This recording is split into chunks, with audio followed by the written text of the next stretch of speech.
Assalamu alaikum warahmatullahi wabarakatuh. Obboleeyyan kiyya ka islaamaa ka addunyaarra jirtan hundinuu baga nagaan jiraattan.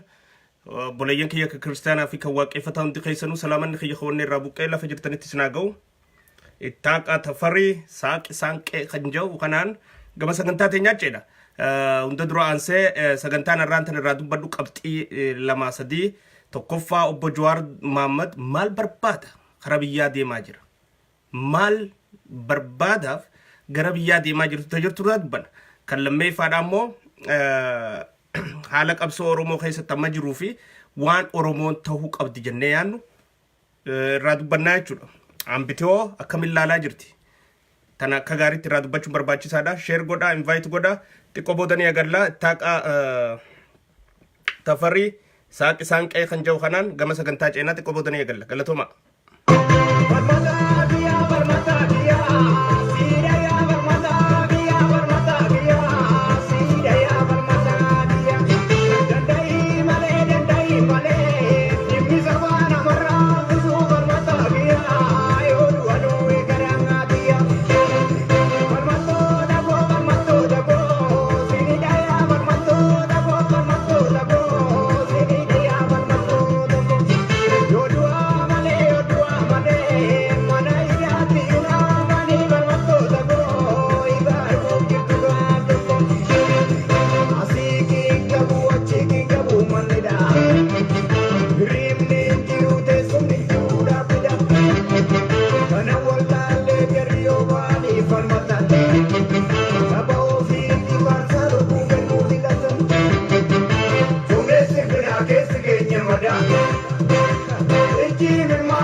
Ittaaqa tafaridhaa artist ittaaqa tafaridhaa sirna qeerroo kana keessatti fi sochii qeerroo keessatti wallistoota ijoo tahanii fi hojii gaarii hojjechuudhaan qabsoo qeerroodhaa balbalchaa turan keessaa isa tokko. Ittaaqa tafarii artist jaalatamaa fi kabajamaa ummataaf jecha dhaabbatee ka maallaqaa jechaan dhaabbateen ka ummata qabsoo kaasuu ka ummata walitti hin dirre kaniiraa barbaadaa fi wallisne sabasaa qabsoo keessatti bu'aa argachiisuudhaaf wallisu galatoomii jennaan goma qabxii teenyaa seennaa jechuudha. Obbo Jawaar Mohammad aktiivistiin beekamaan maaf gara biyyaa deemaa jira? Maal barbaadaaf gara biyyaa deemaa jira? Namoonni tokko warreen marii makiinaa isaanii hudduuba malee if dura deemuu hin beekne. Namoonni tokko warreen maarshiin isaanii if booda malee if dura oofuu hin dandeenye. Jaarmeyni tokko warri mul'anni isaanii khasaaraa Oromootiin galiin isaanii milkaa'uu barbaadu. Warreen hinaaffaa fi agoobara hinaaffaatii fi galaana hinaaffaatiin liqimsamanii yaa'aa jiran hundinuu galinsa Jawaar Mohammad hiika adda addaa kannaafii jiran. Jawaar Mohammad bakka dogoggorenni morminaan morma obboleessaa jechuudha. Bakka khalaxetti tun sirrii mitii jennaan obboleessa sirreessuudha. Bakka inni haqa qabutammoo abbaa fadhe dura gabbaaneeti haqa isaatiif falminaafi jechuudha.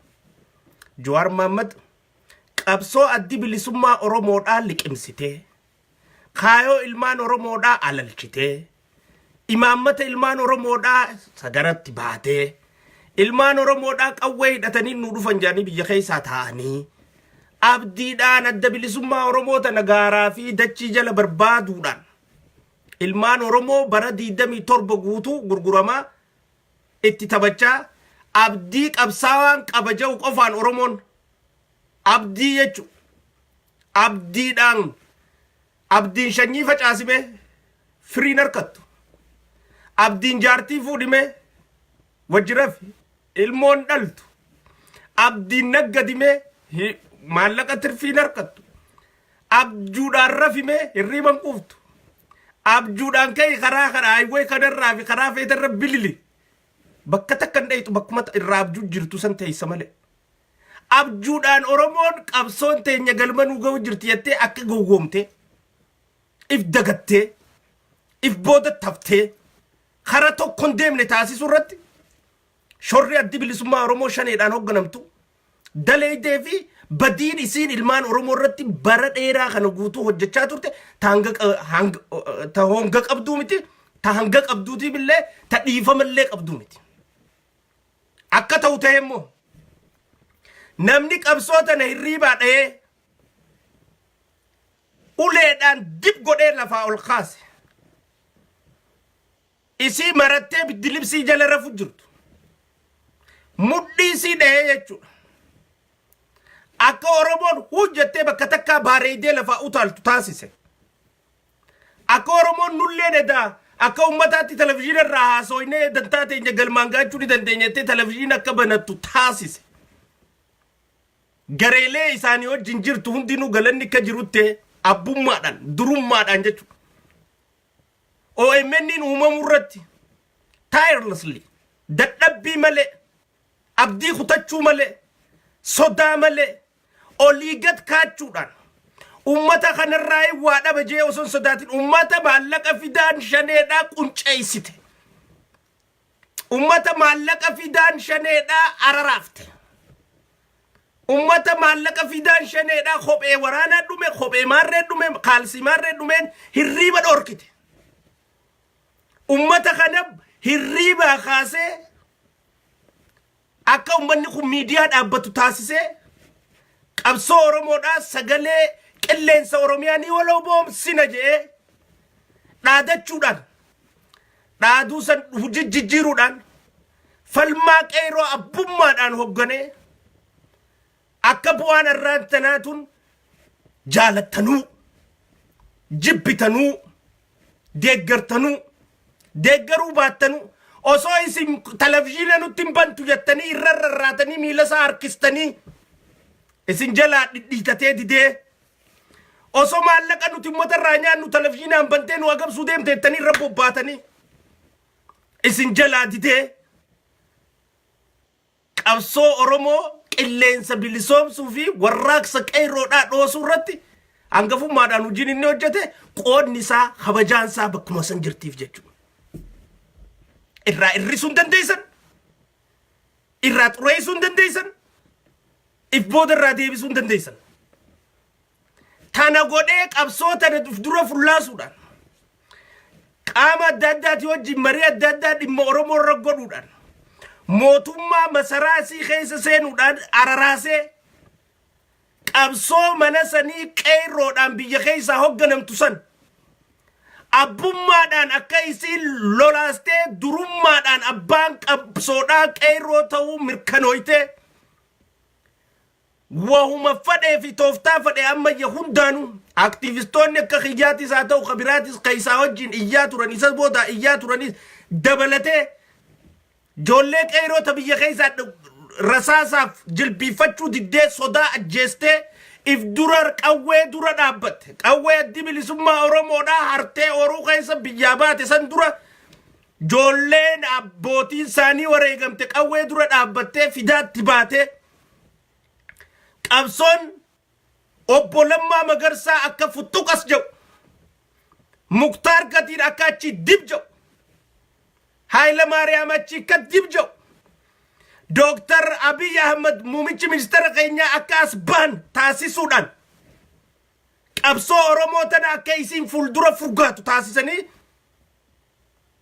qabsoo qeerroon irratti wareegamte san gooftaan keenya ummataa fi malee mootummaan beeynu jechuudhaan bolammaa faan tartiiba dhaabbatanii wareegama kafalee kanaaf abbaa ta'anii akka qabsoo tana biyya keessaa fuudhanii dhiiban taasisuun obbo Jawaar Mohaammed shakkiin qabda. Tana haaluu dandeessanii.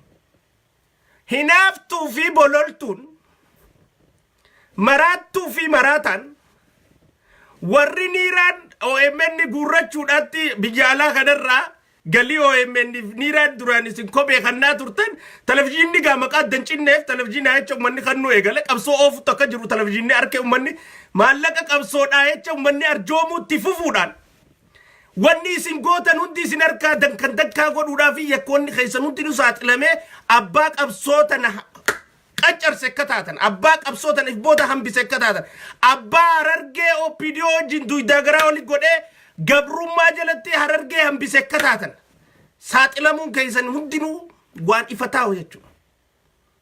Ammallee taanaan Jawaar Mohaammed wanni biyya galuuf qabsoo Oromoodhaa ta'ee galamte galmaan gahuudhaan fi malee obbo Lammaa Magarsaa pirezidantii mootummaa naannoo Oromiyaatii fi muumicha ministeeraa Dr. Abiy Ahmed wajjin harka bitaa mirgaa wal qabatanii waraabeeyyii guyyaatii fi waraabeeyyii halkanii ergamtuu waraabeeyyaniitii fi ergamtuu waraabeeyyanii halkanii hundaa guuysanii qabsoo Oromoo ta lubbuun Oromoo irratti wareegamaa turte hiree isaan harka seente tana jabeeffachuudhaan hiree mootummaa masaraa keessa Oromoon seente tana hidda gajjabeeffachuudhaan bulchiinsa gaarii sabaa sablammii adda addaatiif kennuudhaan olaantummaa Oromoodhaa osoo ta'een olaantummaa abbaa gadaadhaa ilmaan gadaadhaa wal qabatanii qabsoota sadarkaatti aantu tarkaanfachiisuudhaaf wanni inni galu. Galinsi isaas kun ammoo warra galee ammallee akka bara 1990 takka maallaqa guurrachuuf aduu hirriba dhorkaa jira. Warra akka gaafa 1990 takkaatti biyyarra deebee bilisummaa lubbummaarreen baate jee uummatarraa ammallee akka amma 27 boodatti maallaqa guurrachuuf adu hirriba isin dhorkaa jira. Ooruun isin hafte maallaqa irraa guurrachuudhaaf Harargeedha. Harargee aannuu isin dhiisuun taa'u isin dhiisuuf isin ta'e.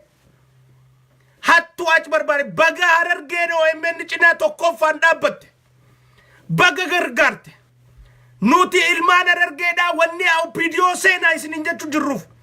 Wanni jaarmee jiru seenaa isin jechuu jirruuf rakkoo teessan keessa akka itti bahuu dandeessaniitu akkas qofa. Qabsoo fadhiidoodhaa. Qabsoo duutu namni yoo qabate hundee qabata dameen qabatu. Namni yoo mataa qabate mukarraa baalan qabatu. Mee baala qabadhu rarrarre. Warri Harargee shanee jala oofuu feetan warra Harargee baala rarraasuu feetan. Baala aduun yoo jabaatte goggogu. Baala yoo qilleensi ka'e bu'u. Baala irratti rarra'uun aaqilummaa miti. Qabsoon sadarkaan ammarra jirtu.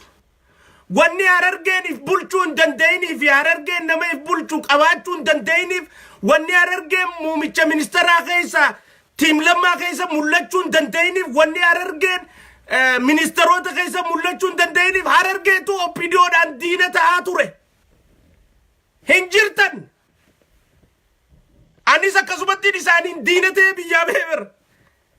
Osoo nu kadhatanii osoo gaafas isaanii wajjin haa jenneedha. Maaliif waan badii balleessinee fi dogoggora hojjenne sheenaa maqaa qabnuuf osoo gaafa saayaa jennee isaanii wajji dhaabbanne har'a ministeera tokko taana turte har'a bakka takka jirra turte. Hayaa jennee dhaabbachuu diduu fi isaanii dhagaarachuun biyyaan waas akkuma keenyaa sanitti hundi biyyaa bee. Harargeen OPDO keessa hin jirtu eessaa ministeera irra taa'uu dandeessa hin dandeessu. Kun ammoo waan itti boonanii miti waan itti boona warri si fakkeessu jiru si gowwoomsu jira. Waan itti gowwoomte bakkayyuu keessa jiraadhu hulayyuu keessa jiraadhu waan itti boonanii sabboonummaadhatu namni siin jawsan nama angullaateeti taphachuu jiru. Itti boonu miti aanamma nama bakkayyuu keessa jiru niin qudhaaf nama bakka hunda keessa jiru niin qudhaaf achiisaa jiraatu bakka hunda keessa jiraachuun bareeda. Ammoo qabdee dhaaba tokko balaaleeffattee harameessitee dhaaba tokko akka namni jalan deemne gootee dhaaba sanirratti akkamitti OPDO'n amantee Harargee irra si keesse. Maal keessi amantime si amanuu qabdi bar aangoo guddoo guddaa tokko ummata guddaa tokko bulchuu si harka kaayuudhaaf si amanuu qabdi. Hujii sana akka gaggeessitu si amanuu qabdi. Akka diinatti noorre si amanuu qabdi. Akka diinarraa hiitu si amanuu qabdi. Abdii sirratti horachuu qabdi. Yoo abdii san sirratti noorranne akkamitti mootummaa si kannitu hin kannitu. Baru tuntimaantiin walii kannuu fi qircaa walii kannuu yookiin soogidda walii liqeessuu fi sukkara walii qicuu miti bara mootummaan. Mootummaa jechuun namichi ati aangoo irra keessu san ka diina reebee xiqqeessu. Ka diina sirratti horsiisne ka bajata mootummaa diinaa kannee diina sirratti nyaachisee sin kuffisne ta'uusaa mirkaneeffachuu qabdaa bara. Beekuudha qabda. Hubachuudha qabda. Harargeen tanaan faalla jirti. Akkamitti achirra si kaayan nama ati hin beekne ka siinaasuun qabne ka akka gaarii gassi kaayu ka akka gaarii biyyaa si baasu ka akka gaarii si qulqulleessu ka akka gaarii si nyaatu fidanii sirra kaayuun sirriidha jechuudha. Adeemsatti sirriidha. Akkas Harargee ta'uutu dogoggora. Harargeen amma maal ta'uu qabdi? Rakkoo san keessaa bahuudhaaf Harargeen waan duraan itti gowwoomte san sirreessachuu qabdi. Wanni duraan itti gowwoomte maal? Dirree irra gabbaatee anas keessaa maaliif hin dhabame jettee iyyuu osoo hin taane. Dirree irra gabbaatee anas keessaa maaliif hin akkana ta'e jettee gowwaa iyyuu fi maarree jechuu osoo hin taane shaaxiroomtee wal jaartee jaarmaa keessatti calawu obbo Lammaa wajjin hiriiru muummicha ministeera Abiyyi Ahmad wajjin hiriiru obbo Jawaar Mohammed wajjin hiriiru qabsoo deemtu wajjin hiriiru Jeneraal Kamaal wajjin hiriiru Jeneraal Haayiluu Fadaa wajjin hiriiru qabsoo Oromoo jirtu wajjin hiriiru hiriiri qabsoo ammoo hogguu qabsoo Oromooti wajjin hiriirtu yaa akhal shaaxira ta'e baalan qabatiin hundee qabadhu. Baalan qabatin baala siizinni kuffisun qabatin baala bubbeen biyyaa baastun qabatin abaa'oo qabatteeti wajji biyyaa baate naaf dhufti jettee osoo ciccituuti amma 27 qururum godhanii si nyaachuu jiran yoo qabatte damee qabadhu hundee qabadhu waan qilleensi fuudhee deemuu hin dandeenyeen qabadhu. Tanaaf ijoolleen teenya ta Harargeedhaa dhaloonni Harargee hundinuu hoggansaa fi durummaa obbo Lammaa Magarsaa jala galuu qaban wanni nuti jennuuf rakkoo keessa jirtuuf ifiinif bulchuu yoo barbaadde isa biratti amantii bitachuu qabda. Ifiinif bulchuu yoo barbaadde isaaf emaramuu qabda.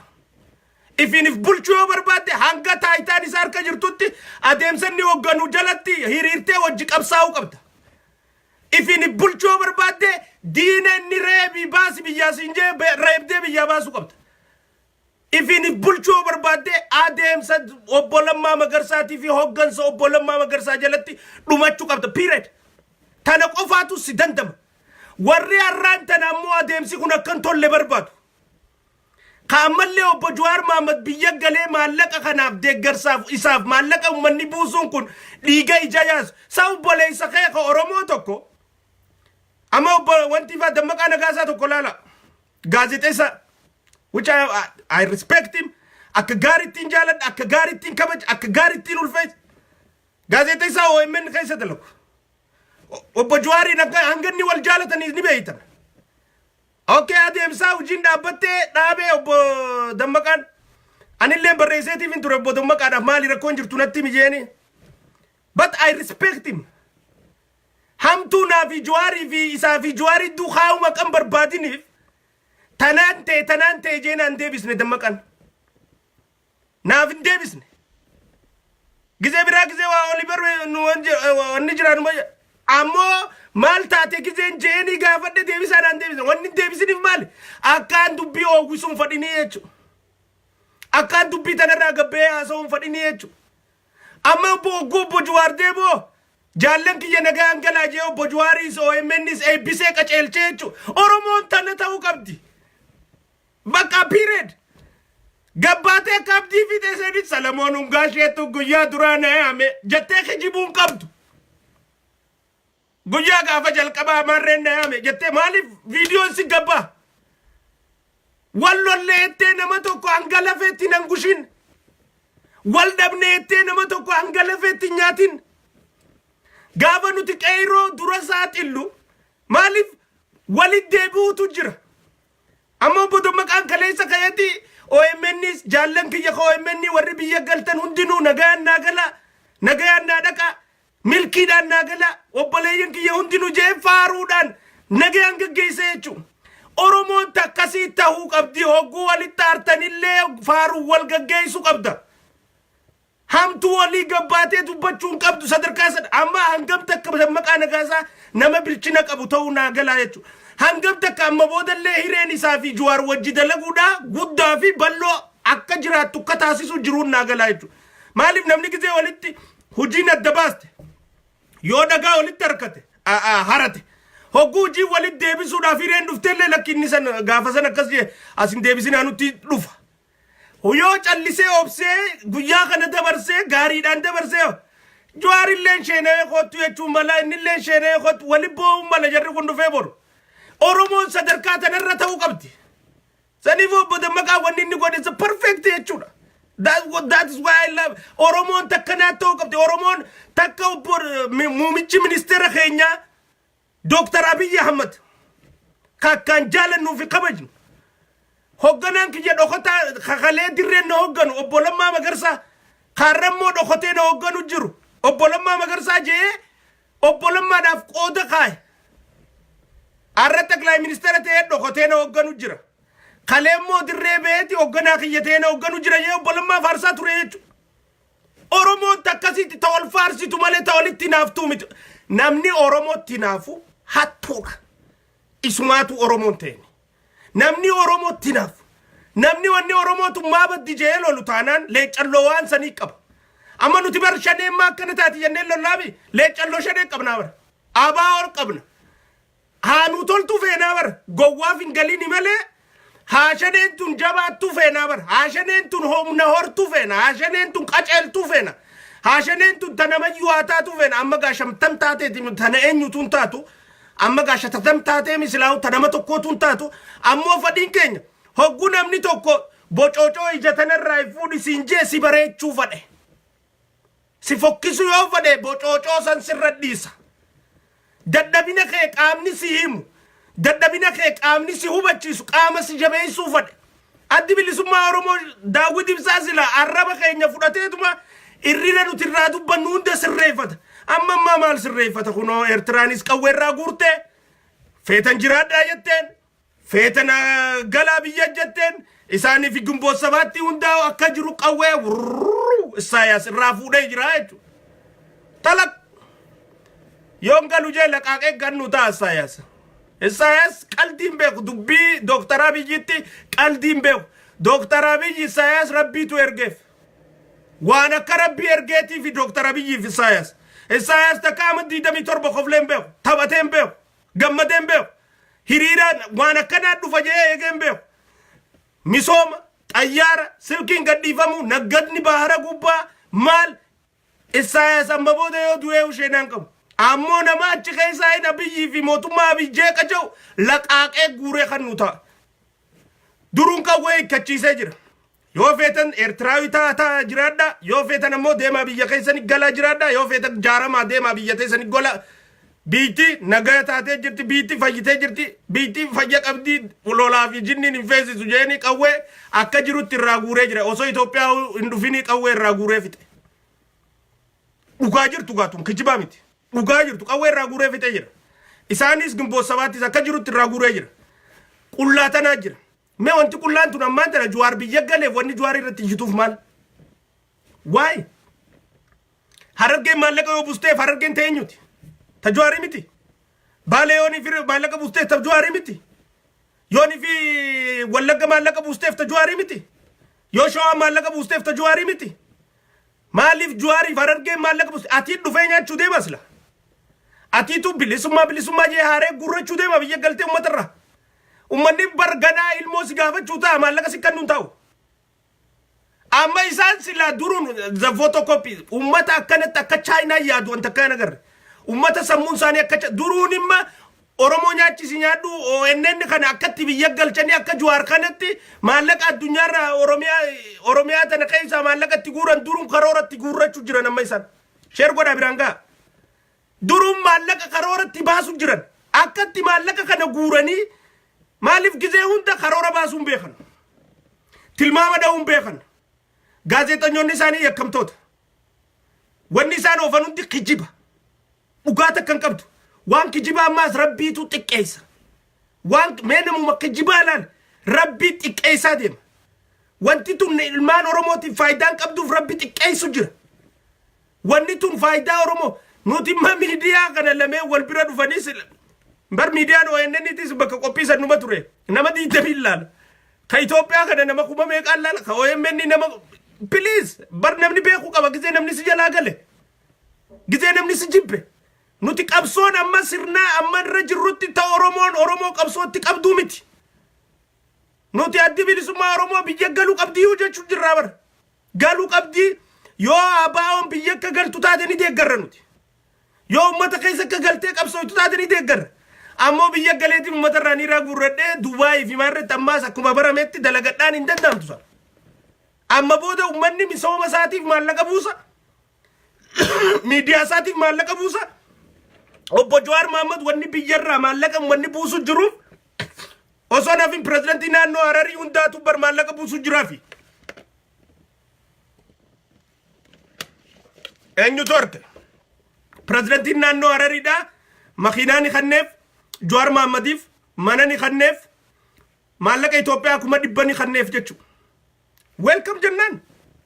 welcome jennaan irraa fudhan haatti fayyadamani what's wrong with that harargeen ammallee haadha qabsooti abbaa qabsooti qabsoon ammoo karaa tokko qofaan bilisummaan hin dhuftu ilmaan kee hamma dammaqee jiru qabadhu ilmaan kee hamma bineensaan qabsoo wal qabu jiru qabadhu ilmaan kee hammaan tan karaa daandii haqaarra jiru qabadhu dogoggora 1990 takkaarra deebi'in karaa kee qabadhu qabsoo teetiin galma ga'uudhaaf ammarra karaa natirra deemuu qabdu atuu ni beeytaa jechuudha wanni harargee baasu karaa bara 27 sanirraa jijjiiramuu qofa nun baasne karaan san nun fayyadne karuu nun geessine rakkoo nuu fide malee tanaafuu harargee rakkoo keessaa ba'uudhaaf ollaasii jabeeffachuu Hararii ollaasii jabeeffachuu Somaalee mootummaa jirtu wajjin wal qabachuu nagayaa barbaanna nama keenyaaf yoo jenne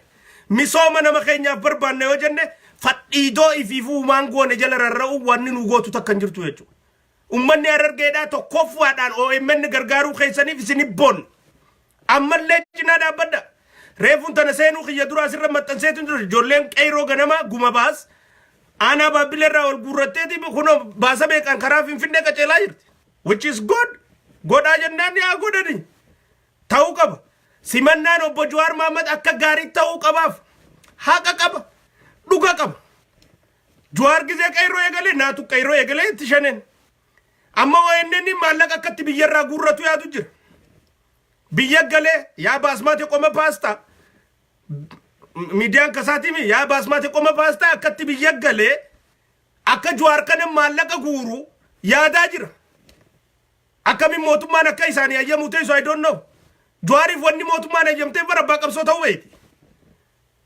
wajjin qabsaa'u jirti akkumaan duraan jee Jawaar ammaan tana wanni isa feesisu biyya galuuf qabsoo eegalamte tana jijjiiramee dhufe kana lubbuu isaa tana wareegamatti kannee obbo Lammaadhaa fi obbo Dr. Abiy Ahmed wajjin harka wal qabatee qabsoo oromoo tana xumuraa fi maayii irratti galmaan ga'uudhaaf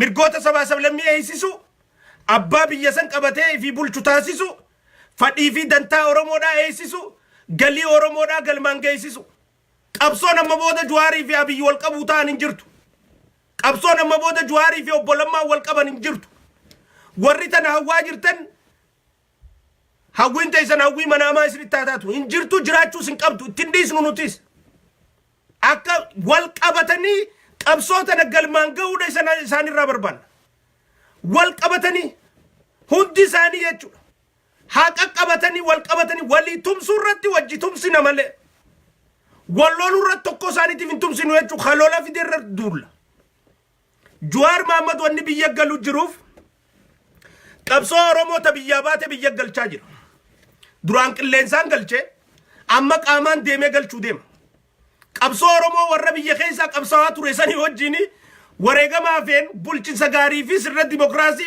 dagaagsee magarsuu irratti shoora taphachuu qabuu fi bakka isaan maltu irratti mootummaadhaa wajjin Dr. Abiyyi fi obbo Lammaa wajjin harka bitaa fi mirgaa wal qabatee hojii itti aantu akka obboleeyyanitti wal amananii jechuudha. Oromoon akkana ta'uu qabdi waan dalee durratti obbo Jawaar bara obbo Lammaa Dr. Abiyyi balaaleffachaa tuman turre dhengadda ammoo gisee waliin dhufa waliin maraman Oromoon sani Oromoon wajji hojjechuudhaaf walii galan hojjechuu qabanis jechaa turre jechaa jirra sammaas wanni galuuf qabsoo oromoo tana galmaan ga'uudhaaf malee qabsoo oromoo biyyaa fuudhee baasuuf miti akka warra biyyaa fuudhee bayetti warra amma dura qabsoo biyyaa fuutanii baatan wanni inni galu jiruuf akka keessanii qabsoo fuudhee biyyaa ba'uuf miti isin qabsoo biyyaa fuutanii baatanii biyyattuu hin deebisne ka qabsoo biyya deebisuudhaaf carraaqees isa akka nugusaas simatamuu qaba akka nugusaatti kabajaan kennamuufi qaba akka nugusaatti kabajaan barbaachistu taasifamuu qabdiif tana keessatti ammoo waa takka obboleessa kiyya Jawaariif qilleensa gubbaa jiraattee lafarra jiraatteefu dhageeffachuun ooltu dhaamsiin asii dhaamu kasijjeesuu taa'u oromoodha malee nama biraati miti oromoo keessaa illee shaneedha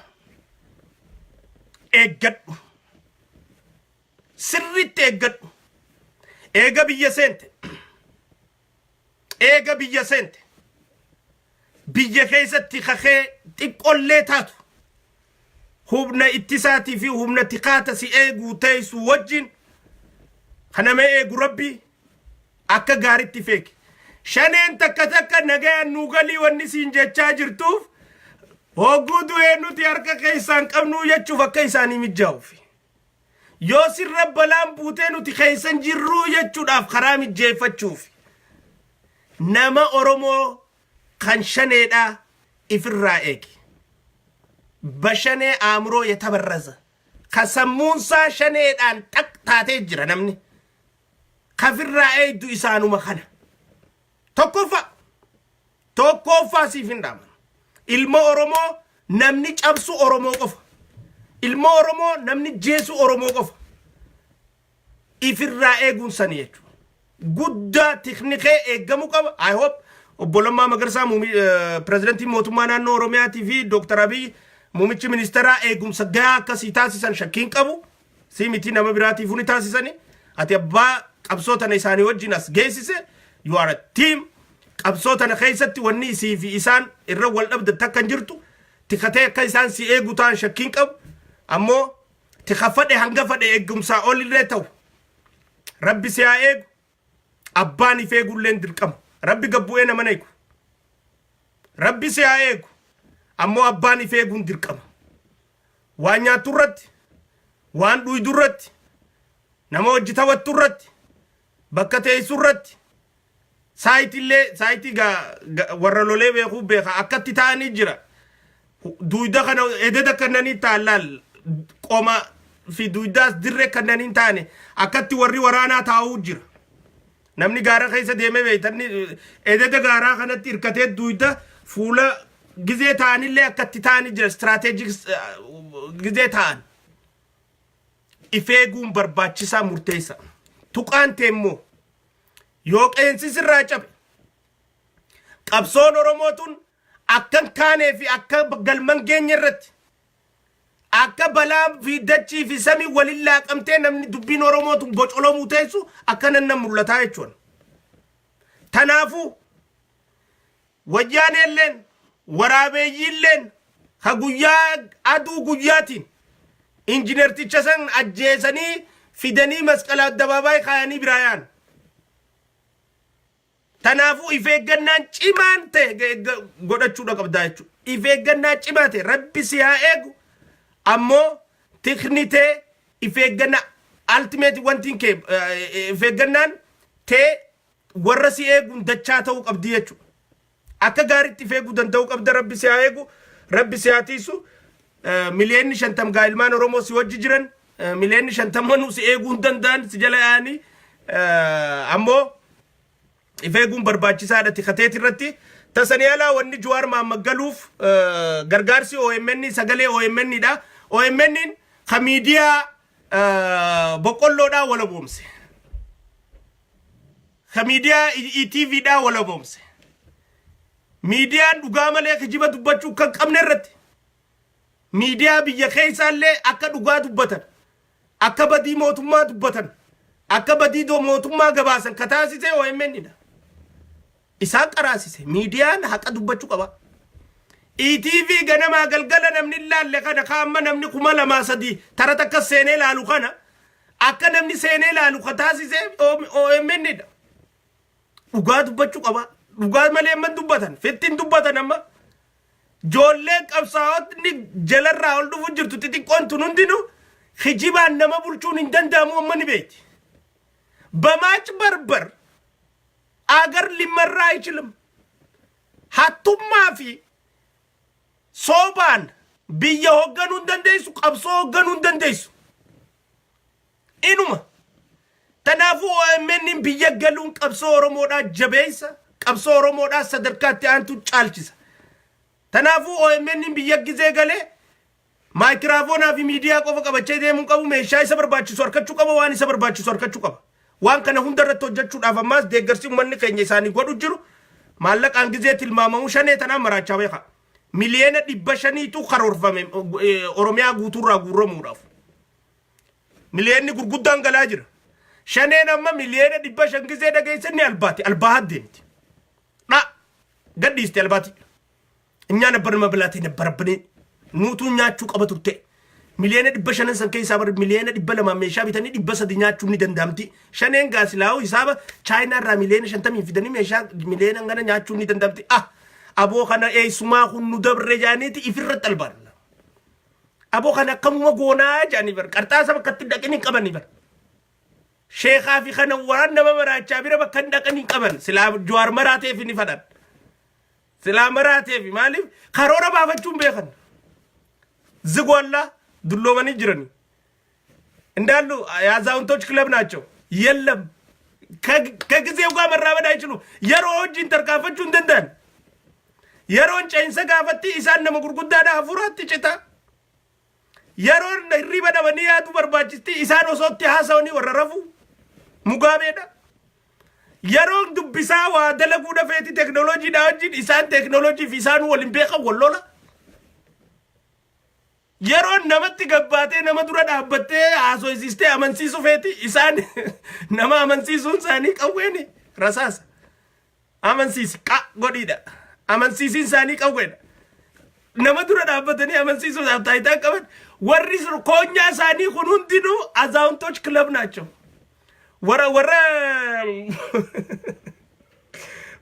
ወንታ tokkoon argee laamsaa amas sinnittaaggal ነበር ከጀee tokko ጊዜ ዶክተር አብይ ዋሽንግተን ዲሲ ዱፌ ላምሳ አመት ስንታገል ነበር ከጀ ተቆ ወረ ያፓ ተቆ ከርተኒ መንጉዶ ተቆ ወረ ያፓ ላምሳ አመት ጉቱ አመት ሸንተማ ቀብሳት ወረ መንጉዶ እንቱ አመለቀን ቀብሶና ቀብሶ ወርባዲ ሞጥሮታ ወርባዲ መንጉዶ እንቱ እና ሞቱማን ከኘለን ስትራቴጂ ቀብሳውት አፍጡራታ ተከነ ባዙዮ ቀባቴ ሞታ ከነ ጡራታኑ ራባስ ስላ ማሊፍ opposition party age limit ለሄራኒዮ ባቴጋሪ ደጀና ይቹዳ አሰን አድቫይስ የተቃዋሚ ፓርቲዎች የእድሜ ገደብ የፖለቲካ የተቃዋሚ ፓርቲዎች የእድሜ ገደብ እንኳን በህገ መንግስት ቢቀመጥ ጥሩ ነው። ምክንያቱም አዲሱ ትውልድ ወደ ትግሉ አመራር እንዲመጣ ኡመኒ ኡርሚዳን ጉርጉዳ ኩን ቀብሶ ከይሳ ከያን ዳምኒ ሞርሚቶታ ተካይስ ዳምኒ ሞርኪቶታ አከ መቃ ዶክተር አብይ አህመድ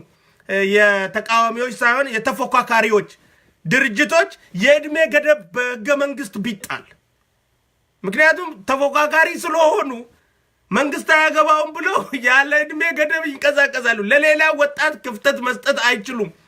ራስ ወዳድ ዘመነ ሳኒ ሰዲረቲ አንጎረዲ ዱቱ ዲሩማዳ ዘመናሞ ቦለማ ፋዳተሞ ወልቢራ ወልደበርሱቱ ዲሩማዳ ጀሪበር በከበከ ጅራኒ ወለዳበር ዘመኑማን ሳኒ ትጅራተኒ ወለዳ ዘመነ ሳኒ ሰኒቲ አንጎረ ከዲደ ዲራ ጀግና ነው። ከአንጎ ገዲሱ ዲደ አንበሳ ነው ጃኒ ዘመነ ሰኒት ነምቺ አንጎ ገዲሱ ዲደ ዘመነ ሳኒ ሰኒት ጀግና ዘመነ ኦቦለማ መገርሳ ፋዳተሞ ኦቦሌሰ ቢረ ደበርሱቱ ጀይኑማዳ አማ ጀሪ ወለደረ በሪ ሳኒ ትጉዳተኒ ፊ በሪ ጀሪ ኩን ትጉዳተ ተቆሚት አክቲ ሳን ሰያተኒ ፊ አክቲ ጀሪ ኩያቱ ተቆሚት ተናፉ የእድሜ ገደብ ኡርሚን ዮ ኻያሜፍ ኡርሚን ከ60 ዓመት በላይ የሆነ ሰው ተፎካካሪ ድርጅት የመምራት አቅም የለውም። በህገ መንግስት አይፈቀድም። በቃ ከ65 ዓመት በላይ ከሆንክ ድርጅት መምራት አይፈቀድልህም። የፈለክ ድርጅቱን እንደዚህ አይነት ነገር ቢቀመጥ እነዚህን ክቡር አዛውንቶቻችን ወደ ሲኒየር መቀመጫ ቦታ በከት መንጉዶን ተይሴ ተጃጅለምቱ ሲኒየር ሃውሲ ጌይሱኒ ደንደኛ ዮካ ደሞ ሚርገጃኒ አቹመድደን ተናፉ ተነት ሞቱማን ከንጀረድ ወርኩ ቀባ ጀነቹ ገረቢራቲን ዋን ኦቦ ዶክተር አብይጄ ከይሳላል ተኒኒስ እንደገይሲሱ በርባዱ ልማን ኦሮሞዳ let me show you something now nutimantana Dr. Abiy fi obbo Lamma Magarsati ol ya saba me dagay fadawan kan tikko let's govern our emotion dagay fada mu hindandenya humna baye qabna tokko cabsa adeemnaan garuu nus nama waan taaneef yaala meesin jennee mu boqochuudha woo murteessine bittinaa waan deemnuuf responsibly akkamitti tokko hanga ammaa kan dhufes qabanne waan haaraas immoo fiddaballee deemu akka dandeenyu tasgabbiidhaan mari'achuun baay'ee murteessaa. Maaliif hoo jettan konkolaataan gommaa 4 qaba. Gommaa 4 san qofa konkolaataa irraa baasee yoo gadhiise meetira 5 meetira 6 deemanitti kukkufu. Gaafa kufan garuu kallattii tokko hin deeman. Gommaan kun garanatti kufa. Gommaan sun garanatti kufa. Inni duubas mibittinna konkolaataa noo dhaabbatee tafa. Gommaan sun konkolaataa irratti hidhamee marii ishee qallaasan haqallattu malee mariin saayiziin ishee gommaatii gadi. Marii sana amanee gaggeeffamuu dandeenyaan fagoo deemti.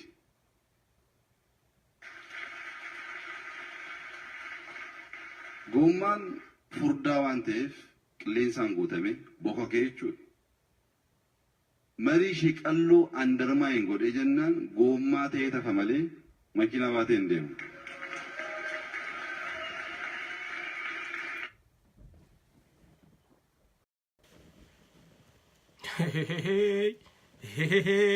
dhaabni siyaasaadha. Sirriitti dhageeffadha. Dr. Abiy muummichi ministeera ilmi abbaa gadaa yaa sabaa isin je yaa saba koo yaa foon koo jechuudha. Yaa lafee koo jechuudha. Yaa dhiiga koo jechuudha. Mee garaa bal'adhaa. Gommaan 4 kamakiinaadhaan sossoohu jaarmeeyota siyaasaati fudha. Jaarmee siyaasaa Oromoodha. Yoo mariidhaan hoogganamuu baatee didanii afranuu hikkatanii kophaa qacaan taate hundinuu hanga gololleetti deemeetuma bakkatti kufee kufaa kaanis gamana kufaa kaanis gamasi kufa. bakka takkarraa hungaan yoommoo daamni siyaasaa kun hundinuu haqa je'e aboo waan nu harka seente kana gadi dhiisnu aboo waan nu harka dhufe kana nu harkaan bahin ta ilaammaatu sheenaadha nafa addu ja'ee walii amboomee marii jirtu hoggansa jiru jala callisee wal qabatee walii eemaramee wali gufuu ta'uu dhiisee histii wali godhuu dhiisee yoo wal jala ka deemu taate karaan makiinaan tun dhaquu teessu fagoodhaa jechuudha. Abbaan fedhe kararra dhaabuu hin danda'u. Gommaan ifi afuufeetuma godhee qilleensaan mariin gizee ilaalan xiqqoodhaami marii tana tuffatee akka amma shanee kanaa warii jechuun shanee caawwatan gommaan godhee ifi funjirtu tinnaffaalle gommaan ifi afuufee ifiinuu deemuu hin dandeessu ammoo ni afuufamti. If afuufee if godhee if afuufee marii isaan karaa deemu kana tuffatee yoo ka makiinarraa baasu ta'e karaan inni dhaqu takka hin jiru. Yoo isinii galte warri siyaasaadha. I hope namni ganamanaan sirriirra jiran General Kamal galchuudha. The person I love the most. Namaan akkaan deeggaru, namaan akkaan jaaladhu, goota ija barbadaa kaniin akka jaarraa abbaa gadan laalladhu inni kun jalaan galtu wanni tun. Sila inni General Muumicha Ministeeraatii fi obbo Lammaa Magarsaati wajjin dhaabbatanii qabsoo gaggeessuudhaaf boodan deebi'an isaan. Warreen biraa immoo dhaamsa kana fudhadha. Isiniif dubbii dhilanii laalan. Isiniif wal afuufanii gamana yaana aangoon ukanna maarreen ukanna jaanii qabsoo wal qabnaan kufaatii dhufa. Yoommoo eemara jala deemtee karaa ka deemtu taate milkii dhufa. Haasoo isaa kana fixa. Sabni kun baduu kan qabu nus maatii qabna. Akka namaa seef gochuu barbaanna, akka namaa hojjechuu barbaanna, akka keessanii kan waq gochuu barbaanna. Please understand wala goonu. Fedhii addaa hin qabnu. Dhageeffadhaa mee? Ceessuu barbaanna nu gargaara. Thank you very much. Maybe lammaan waan dabalu jiraannaan anfita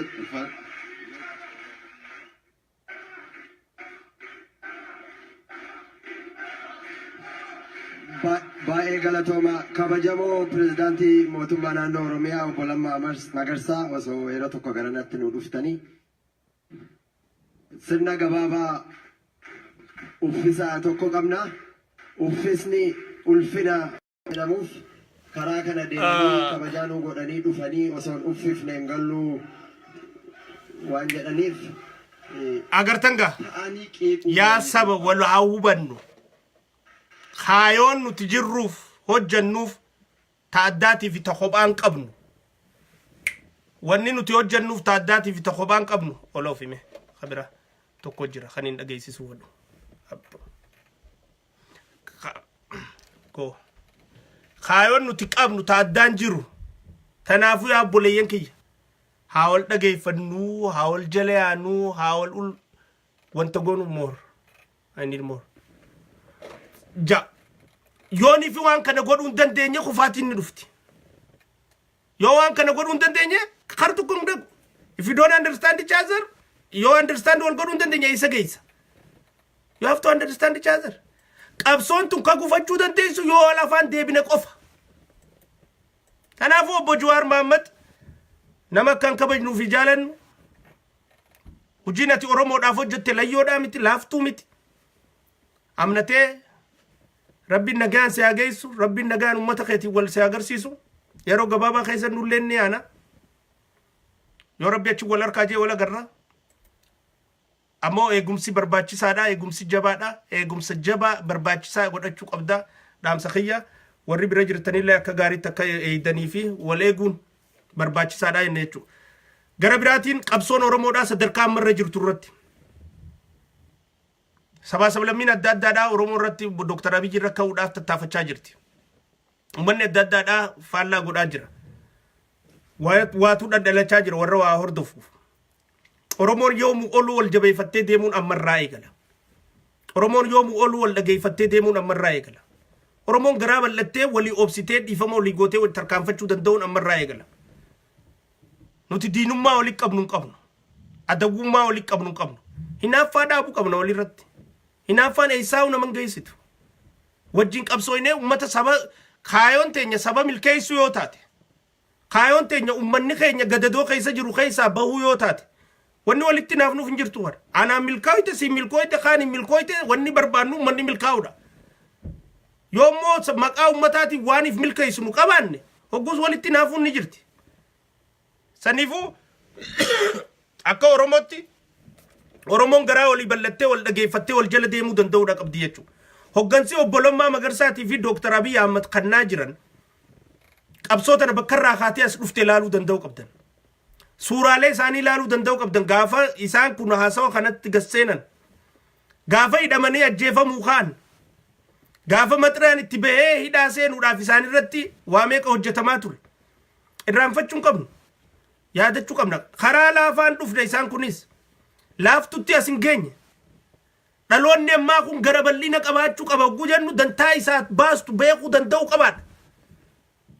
Joollootni garaa bal'atanii jiran kufinsa kaleerraa warri baratanii kufinsa sana akka irra deebine taasisuu irratti fi tarkaanfii fuula duratti tarkaanfachuu irratti waa hojjechuu jiru kun jabaattee deemuudha danda'u qaba. Wanni Oromoo baasaa isii tana qofa. Wanni Oromoo baasaa tana qofaa fi tana qofa. Yoo Oromoon garaa bal'attee faayidaa fi beeytee kan deemne taate akka Harargee kana taate.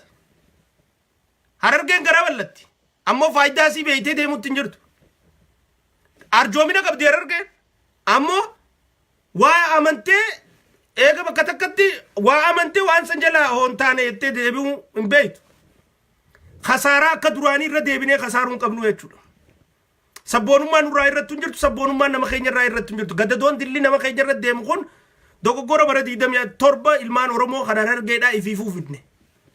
Dogoggora ifiifuu jaarmee san keessa seenuu dhabuudha. Dogoggora ifiifuu jaarmeedhaa OPDO san deeggaruu dhabuudha. Dogoggora ifiifuu jaarmee OPDO sanii wajjin dhaabbachuu dhabuudha. Dogoggora ifiifuu isaanii wajjin hirmaannee amanamummaa irraa harkachuu dhabuudha. Dogoggora saniitu bulchiinsaan ifiiniif bulchuudha akkam finne si godhee jechuudha. Tanaaf namni bakka biraa dhufee si bulchaa dirqama. Ani yoon ministeera ta'es akkasumaan si godha. Yoon si namanne achirra sin kaa'u. Si kaa'uudhaaf si amanuun qaba. Bakka sanirra si kaa'uudhaaf si amanuun qaba. I have to trust you. Yoon si amane qofaan bakka sanirra si kaa'a. Yoon si namanne tokko mana keessa dhiifatta. Kaati biran jirre. Namanne tokko jaartitii jettee fuutee qabeenyaa fi horii qabdu wajjiniin sheer goota. Hin goota. You have to build the trust. Amanu qabda. Amaanaa namni ati bira keeysu warra nama amantu. Qabeenya wanni bira keeyyattu bar nama amantu. Baankiin gara biyya alaatu wanni amanamtu taateef namaa miti. Sibiila keessa ta'a maalla inni. Waraqaa keessa ta'a. Saniif biyyatti amma yoo laalte kabiira baluu bira geessaa jedhanii namni baadiyyaa sanatti kabiira baluu bira maallaqa faayata. Gaafa duru amanamu qabda. Si amanuu qaban. Amanuu saniif ammaas hojjechuu qabda.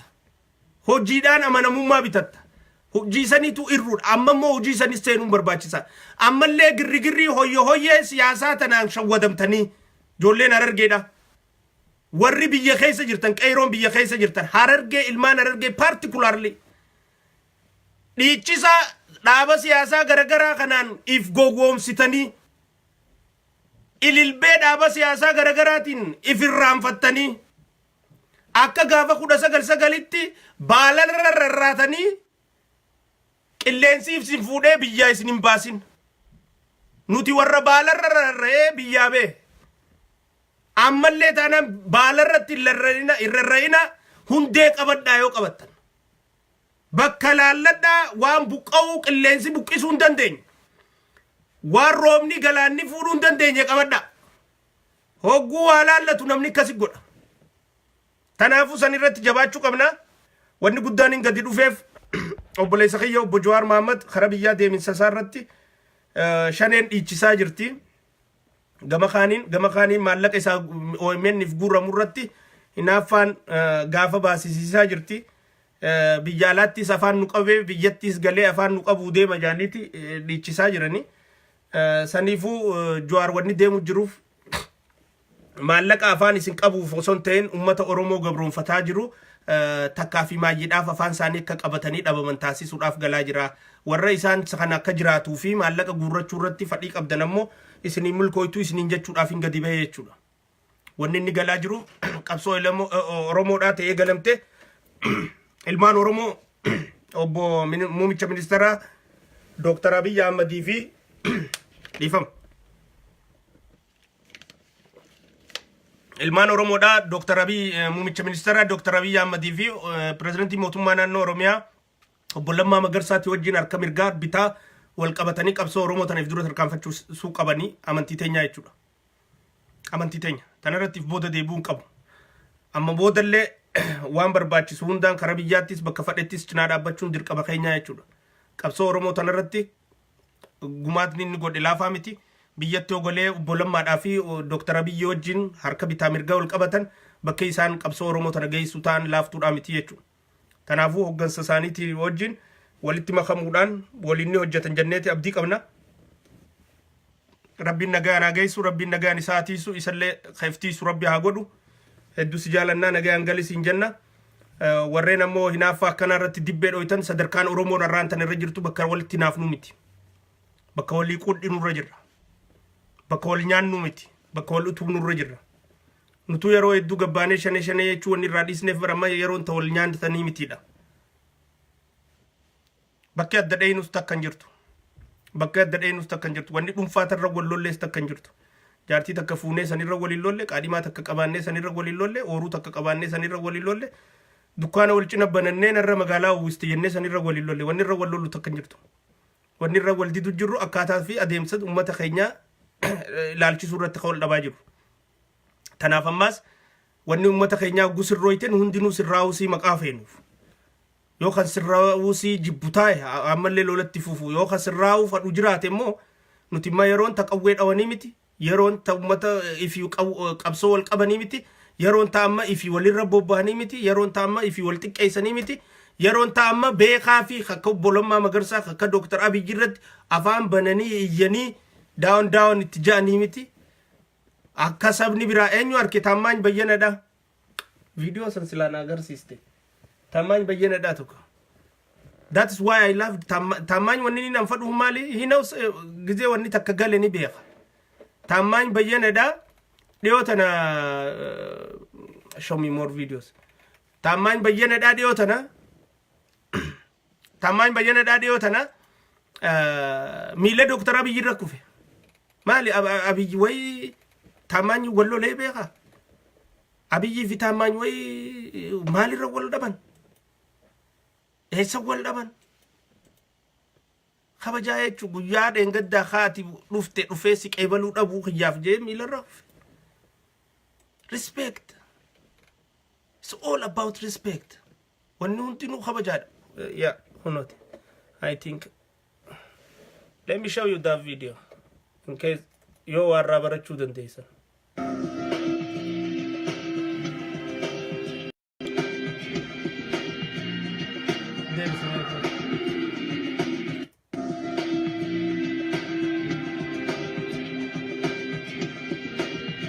Laal. Laal. Hanga jaartiin Dr. Abiy fuula qabattutti.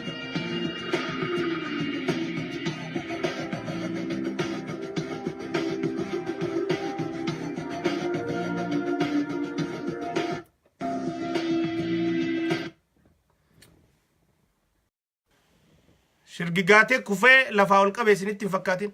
Deemaa dhufeeti miilarra kufe. Maalirra wal dhaban? Wanni irra wal dhaban hin jirtu war. Qabeenya wal jalaa fuudhan hin jirtu. Lolli isaa walitti himatan hin jirtu. Abiyyi fi inni wal hin beekan. Ammoo guyyaa ati dhuftee san bakka sanii dhufee si qeebaluu dhabuu kiyyaa fi haasawa irratti Abiyyis maal jeen የጎንደር ልጅ መሆንህን አውቃለሁና አትኩራ ጄ ጋፋ ቃን ቀልዲ ትጎዳ jechu ተቀይሜ ያለው ጄ ተቀይሜ ያለው እንጂ ሰን ቆፋፍ ሪስፔክት አንኒኒ ናፈጉን ኦሮሞቴ oguu namni biraa ambiti biraa obboleessa kiyya tokkoof kabajaa akkanaa kennite aan silaa ka obboleessa isaa akkamiin ta'uu qabaaf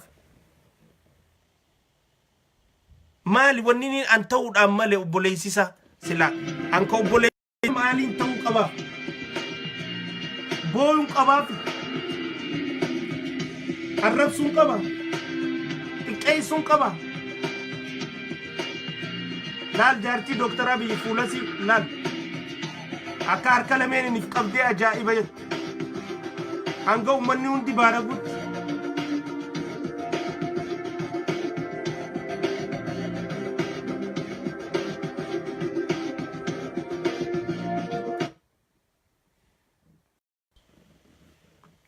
nama kabaju ታማኝ በዶክተር አብይ እግር ላይ መውደቁ የታማኝን ምሁርነት ያሳያል የታማኝን አርቆ አዋቂነት ያሳያል የታማኝን ክብር ያለው ሰው መሆኑን ያሳያል ሌላ ትርጉም የለውም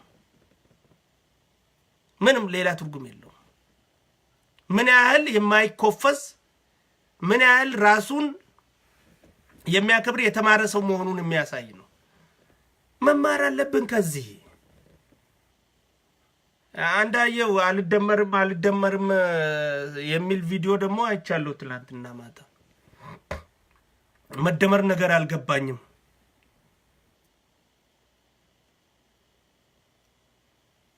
መልደመር የሚባል ነገር አልገባኝም እና ማልጀቹ በርባዴት ጆሌ ኦሮሞቲፍ ወኒን ተነራዋ በረዳ ሲንንጆፍ ነመኸ ኸበጁን ኦሶ መዳ ቀብዱቱ ቤኮም ሰመለት ይቀኛምት ዋንጅ ቢቱ ተከነመኸ ኸበጅ አማ አካቱማን ጊዜ ኢሳና ሰውት ጎደን ወርዲ ሲዳ ሐርከት ዶዋፊ ቱሬፊ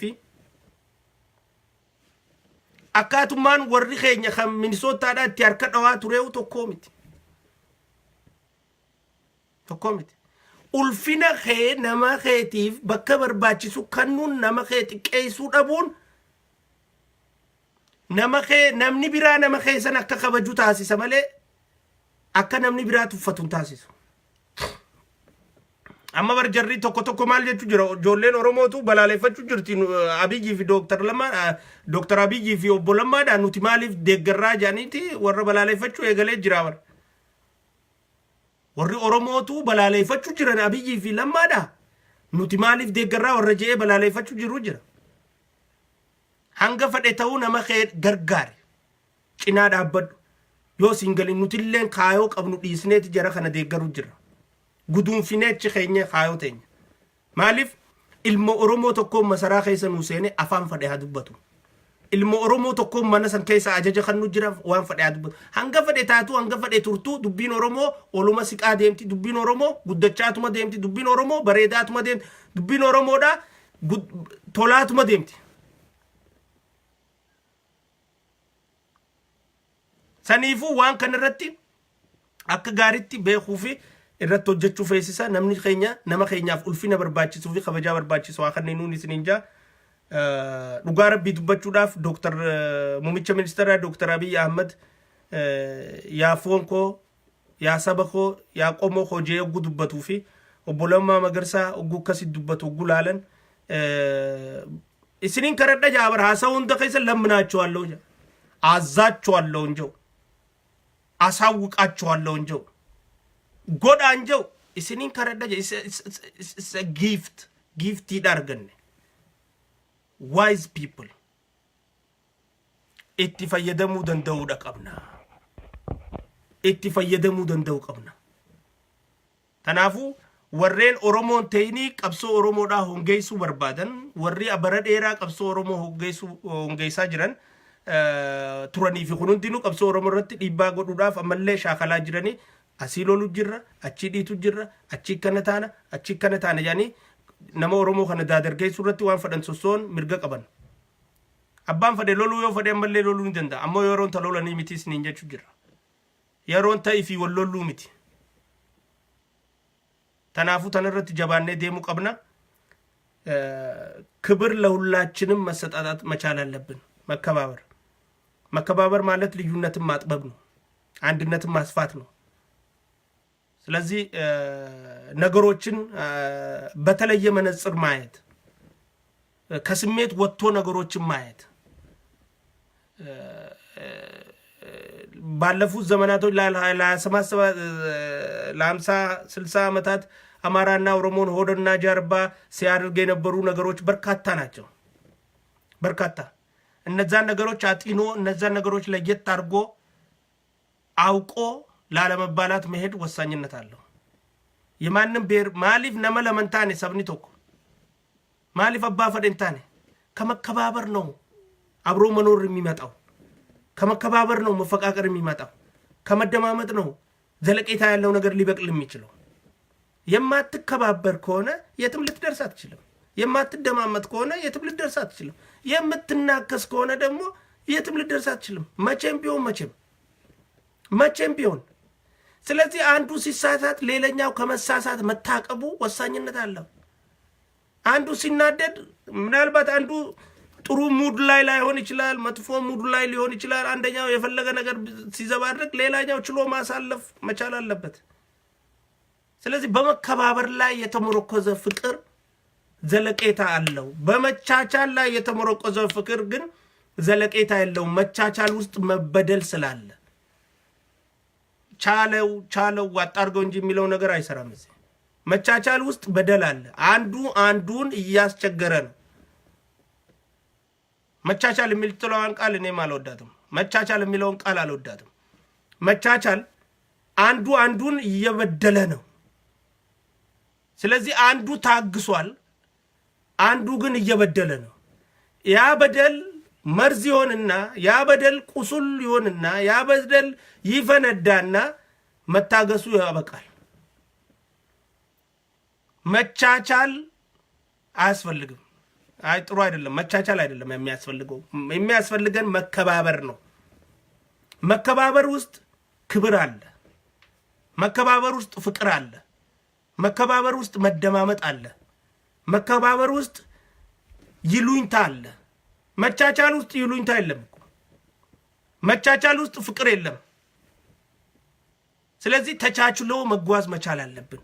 በፉክክር ቤት ማፍረስ ይቻላል ምንፎካከር ከሆነ። የማንፎካከር ከሆነ ግን ቤቱን ሳናፈርሰው ልንገነባ እንችላለን። በመከባበር ውስጥ ቤት ይገነባል። በመፎካከር ውስጥ ቤት ነው የሚፈርሰው። ያን ለማለት ፈልጋለሁ። መቃነ ደገ ይፈተኒ ፈዱ ገለቶማ ጉያ ጋሪ ቀባዳ ሂዱን ሲንጃለዳ ረቢ የቻን ሲንጃለዳ ነጋና ወላ ነጋቲ